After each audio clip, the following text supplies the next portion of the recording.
son actually talks about, he says, we've had this conversation, I think we also had this conversation where he says, AI should not be artificial intelligence, it should be angel investing. Damn! That's the title of the video. Yeah, for all the entrepreneurs watching this who are in AI, you know which industry you're in.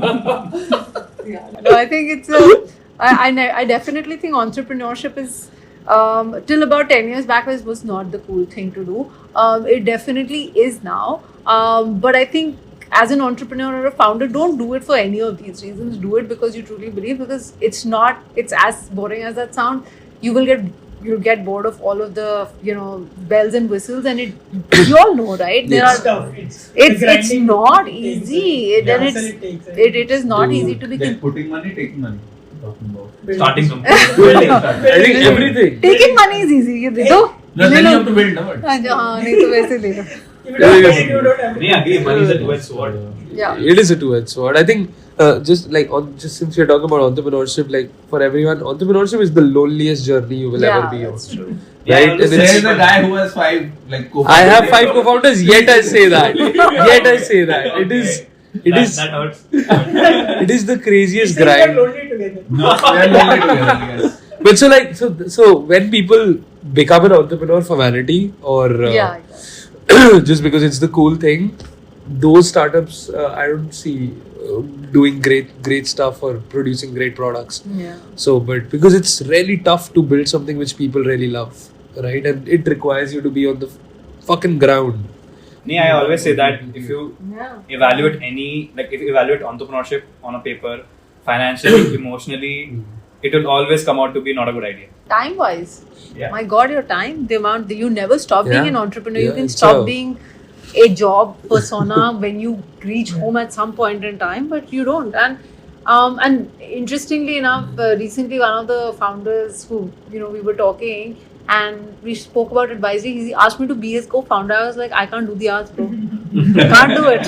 Yeah. Just can't do it. Choose to not do it. I and the amount of respect I have for founders who are able to do it on a daily basis is immense. So it's a lot of respect if you're able to consistently work on it, get better on it, and it's tough because you are the toughest on yourself. It's your baby. If you mess up, you feel bad. It's बाकी सबको कितना बुरा लगता है तो दूर की बात है, right? So it's how bad you feel.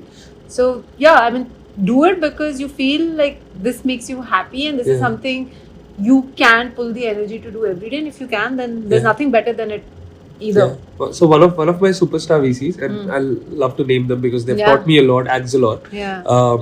The guy who leads it told me that Chirag, always remember that for an investor, you're just one of the companies. Yes. But for the founder, it is your only company. It is your only company. Very So true. build it like that.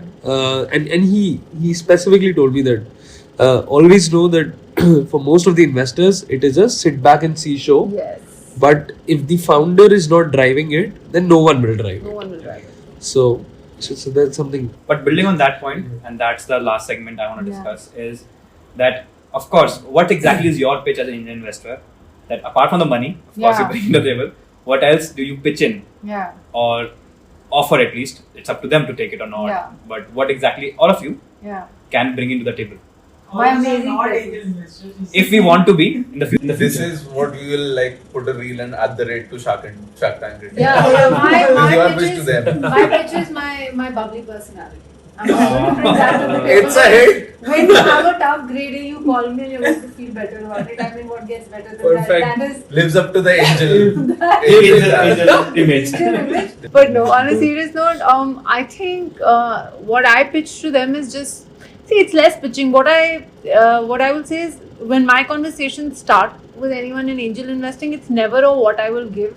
First couple of conversations, I open my network anyway, because if I can help anyone, that's great. Why not, right? I'm in good karma for me, and it makes me feel good, and it makes me feel more useful. And I learn about a new company and a new sector almost always, right? It must have been something that I have not thought of, hence they're doing it, right? So that part. But what I usually tell people is, my network, my time, and I may not be a co-founder, but I do believe that 1 hour of my time is equal to an average investor's 5 hours. So I do tell them that straight up, that I'm that good that you will only need 1 hour of my time, because you don't have time to spend time trying to impress me or make decks or whatever. You need to get on a call and say, this is my issue, what can I do, and use me as a bouncing board for your ideas, and we take it That's from a there. super hit pitch for sure. Any of your founders looking at this right now, please do write to us at hello@nqbangelnetwork.com. Whoa! Yeah, it will be in the description. Perfect. So yeah, that makes a lot of sense. And in fact, like from the earliest days, we remember when Niharika had just invested, we would of course reach out to her for help. But the brilliant part was that she would follow up. Yeah. That if, hey guys, was this sorted? What can I do? Where can I connect you? And I think this is something which goes a long way in the investor-founder relation. Yeah, it still happens. So it's just beautiful that it's not just an investor-founder relationship. They really care about your company. And it's not just you on the solo road. So I think that makes